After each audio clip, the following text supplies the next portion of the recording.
Item ಯಾವುದೇ ಇರಲಿ try ಮಾಡಿ ಆಚಿ ಚಿಕನ್ ಮಸಾಲಾ. ಸಚಿವ ಸಂಪುಟದಲ್ಲಿ ಒಳ ಮೀಸಲಾತಿಯ ಕುರಿತು ಏರು ಧ್ವನಿಯಲ್ಲಿ ಚರ್ಚೆ ಆಯಿತು. ಸಚಿವರಾಗಿರುವಂತಹ ಮುನಿಯಪ್ಪ, ಮಹಾದೇವಪ್ಪ ಮತ್ತು ಪರಮೇಶ್ವರ್ ಮೂವರು ಜಟಾಪಟಿ ಮಾಡಿಕೊಂಡ್ರು. ಅಂದರೆ ಮಾತಿನ ಚಕಮಕಿ ಆಯಿತು. 50% ಮೀಸಲಾತಿಯ ಅಡಿಯಲ್ಲೇ ನೇಮಕಾತಿಗೆ ಒಳ ಮೀಸಲಾತಿ ಕೊಡಬೇಕು ಅನ್ನುವಂಥ ಚರ್ಚೆ. ಸಚಿವ ಸಂಪುಟ ಸಭೆಯಲ್ಲಿ ಸಚಿವರಾಗಿರುವಂಥ ಎಚ್ ಕೆ ಮುನಿಯಪ್ಪ ಅವರು ಈ ರೀತಿಯಾಗಿ ಪಟ್ಟಣ ಹಿಡಿದಿದ್ರು. ಪುನಃ ಚರ್ಚೆ ಮಾಡೋಣ ಅಂಥೇಳಿ ಗೃಹ ಸಚಿವ ಡಾಕ್ಟರ್ ಜಿ ಪರಮೇಶ್ವರ್ ಹೇಳಿದಾಗ ಈ ರೀತಿಯಾಗಿ ಮಾತಿನ ಚಕಮಕಿ ಆಯಿತು ಸಂಪುಟ ಸಭೆ.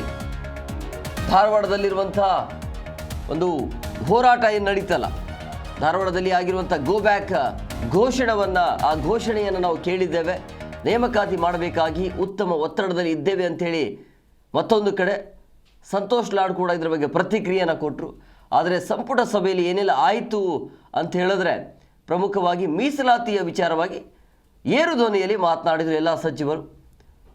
ಮುನಿಯಪ್ಪ ಆಗಿರ್ಬೋದು, ಮಹಾದೇವಪ್ಪ ಮತ್ತು ಪರಮೇಶ್ವರ್ ನಡುವೆ ಆಗಿರುವಂಥ ಮಾತಿನ ಜಟಾಪಟಿ.